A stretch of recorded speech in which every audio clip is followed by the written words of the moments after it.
Let's hear your perspective on this, beginning with Dr. Ejiro Joyce Otiwe-Buzo. Let's hear you on the matter of reserving seats for women in the National Assembly and in the state assemblies. Well, thank you very much. Just like our sister has indicated, I'll first say that it is morally correct. It's a question of justice that when you have almost half of your population as women, they deserve seats at the decision-making table. That is very clear. And because we are dealing with sustainable development, experts have linked women's participation with sustainable development. In fact, as far as the SDGs are concerned, the 17 of them, there is a central one, which is SDG 5, that talks about empowering women and girls everywhere. And one of the indicators for measuring a country's progress towards SDG 5 is the proportion of women in parliament. And on that indicator, Nigeria is doing very poorly. We all know the statistics. In the Senate, out of 109 seats, we have 4 women. One has been suspended because of prevailing circumstances, so we have 3 women now in the midst, out of 109. And then in the House of Representatives, we have 360 seats. We have 16 women. In the previous assembly, we had 13 women, so there's a marginal increase. In the Senate, we had 8 women in the previous assembly. Now we have 4, out of which 1 has been suspended. So we are even retrogressing.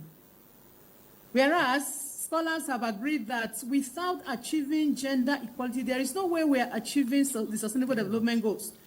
These Sustainable Development Goals, SDGs, have to do with the welfare of the people. And the welfare of the people is one of the reasons why government exists.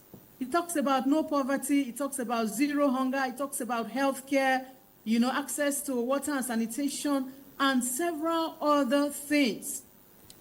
And scholars have shown that without achieving SDG 5, which is gender equality, there is no way we are ever going to achieve all of these laudable goals of the SDG. So, first of all, it's a moral right for Nigerian women to demand, to have seats at the table. Secondly, it's also a smart economic choice, because studies have also shown that when women are excluded, the potential they bring to development is also lost by the nation, And so it is important, it is pertinent that we all join forces to demand that women have seats at the table. I don't want to use the word women are given, because I see it as a right of women, as bona fide citizens of Nigeria. And let's not forget the fact that our foremothers fought side by side, our forefathers, to enthrone the democracy that we enjoy today.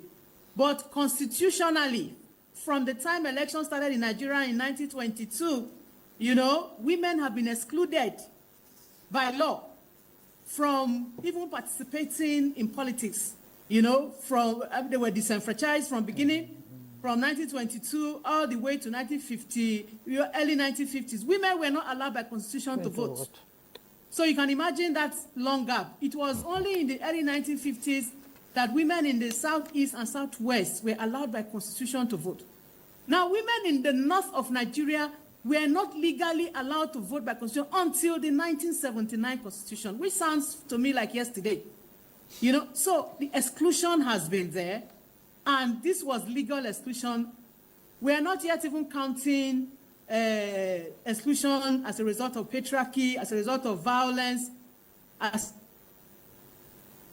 the fact that political parties have been cornered and they have owners who are men who decide who goes in and who does not go in. We have had friends who tried to contest elections who were eminently qualified, but we are excluded because of all of these issues. Okay. So I think